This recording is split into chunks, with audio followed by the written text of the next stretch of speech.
Hello everyone, welcome to ন্যাড়া নেড়ি সংবাদ।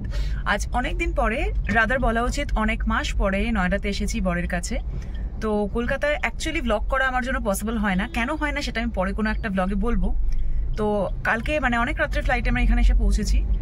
তো আজকে সকালে মোটামুটি এখানে খুব বৃষ্টি ওয়েদার, বেশ মেঘলা। আর কলকাতায় যেরকম বর্ষাকাল হয় সারাদিন টিপটিপ করে বৃষ্টি, ওরকম একটা অদ্ভুত ওয়েদার এখানে, যেটা নয়ডার জন্য খুবই আনলাইকলি। কারণ নর্মালি এরকম হয় না। নয়ডাতে একবার ধরো জোরে জোরে বৃষ্টি হলো, থেমে গেল, এরকম টাইপের হতো। বাট এবার একটু ডিফারেন্ট প্যাটার্ন দেখছি। তো ওয়েদারটা একটু ঠান্ডা ঠান্ডা হয়েছে, বাট ওই আর কি বৃষ্টি একটু গ্লুমি ওয়েদার, যেটা আমার একদম পছন্দ না। বেশ রোদ ঝলমলে আকাশ হবে। তো যাই হোক, আজকে আমরা এখন বেরিয়েছি, যাচ্ছি গুলশান, আমাদের খুব ফেভারিট মল, তোমরা জানো, অনেক ব্লগে দেখিয়েছি। তো ওখানে যাচ্ছি বেসিক্যালি আমরা স্ত্রী 2 দেখতে। হ্যাঁ, তোমরা হয়তো অনেকেই ভাবছো যে স্ত্রী 2 তো কোন কালে রিলিজ করেছে, এতদিন পরে কেন দেখতে যাচ্ছি। তো কলকাতায় আমার দেখার সুযোগ হয়নি, আর বরকে ছাড়া দেখতে খুব একটা ইচ্ছেও করে না। তো আমরা প্ল্যান করে রেখেছিলাম আমি যখন নয়ডা আসবো তখন আমরা একসাথে স্ত্রী 2 দেখতে যাব। তো এখন আমরা যাচ্ছি। বাট সব থেকে যেটা সারপ্রাইজিং ব্যাপার, স্ত্রী 2 এতটাই হিট করেছে, এতটাই পপুলার হয়েছে, এখানে প্রতিটা থিয়েটারে প্রায় ধরো 15টা-20টা করে শো রয়েছে দেখলাম।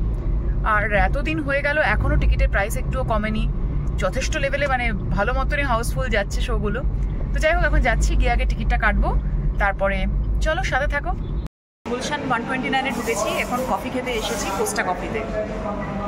ভদ্রলোকের শরীরটা খুব একটা ভালো নেই, ঠান্ডা লেগেছে। উনি সারাদিন ধরে হাঁচি দিচ্ছেন, মোটামুটি কাউন্ট করলে দিনে বোধহয় 100টার উপর হাঁচি হচ্ছে। আমরা এখানে অর্ডার দিয়েছি, আমি একটা ক্যাপুচিনো, একটা আমেরিকানো, আর সাথে একটা ডেট ওয়ালনাট কেক। এর বেশি কিছু খাবো না আজকে। এটার ভিতরটা একটু দেখাচ্ছি। কোস্টা কফি অলওয়েজ সব জায়গাতেই ইন্টেরিয়ারগুলো খুব সুন্দর হয়। আর আমার তো অলওয়েজ কফি শপ খুব ভালো লাগে, স্পেশালি ধরো যেগুলোর ইন্টেরিয়ার খুব সুন্দর হয়। এটা দেখাচ্ছি, ধরো বলটা দেখো খুব সুন্দর। এটা আমার পিছনের বলটা, যেখানে আমি বসে আছি। এই যে এসে গেছে ওনার আমেরিকানো, ব্ল্যাক কফি, টি, আর এটা হচ্ছে আমার ক্যাপুচিনো। এবার ডেট ওয়ালনাট কেকটা এবার আসা বাকি আছে। তুই সত্যি ব্ল্যাক কফি খাবি? হ্যাঁ। Do really enjoy black coffee? I do. ছি। এখন যাচ্ছি মুভি দেখতে, হলের দিকে ঢুকছি। কোস্টা কফি থেকে কফি টফি খেয়ে একদম ফ্রেশন আপ হয়ে গেছি, চার্জার আপ হয়ে গেছি। এখন যাচ্ছি মুভি দেখতে। এরকম করে হাসছিস কেন?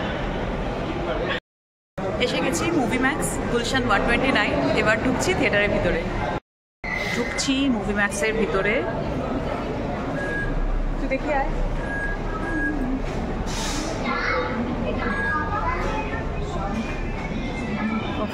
এক রকম রয়েছে, অনেক দিন হলো আসা হয়নি এখানে।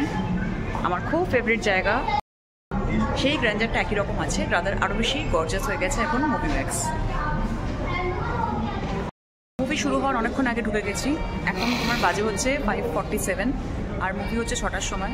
মোটামুটি ফাঁকাই এখন রয়েছে। তো এখানে বসে একটু ফটো তুললাম। অনেকদিন পর নয়ডা আসছি, তো পুরোনো স্মৃতিগুলো আবার জেগে উঠছে। এখন একটু বসে থাকবো, তারপর ঢুকবো হলে। অনেকদিন পর একসাথে মুভি দেখছি। কিছু শুনতে হবে না তোমরা, এখানে হলে অ্যাডভার্ট চলছে। এই দেখো, আমরা এক বাক্স পপকর্ন নিয়ে বসে পড়েছি। মুভি দেখা কমপ্লিট, দারুণ দেখলাম মুভিটা। স্ত্রী 2 ইজ অসাম। তোমরা অনেকেই নিশ্চয়ই দেখে ফেলেছো, কারণ যেহেতু মুভিটা অনেকদিন হলো রিলিজ করেছে। আমাদেরও ভীষণ ভালো লাগলো। এখন বাড়ি যাচ্ছি, টাটা।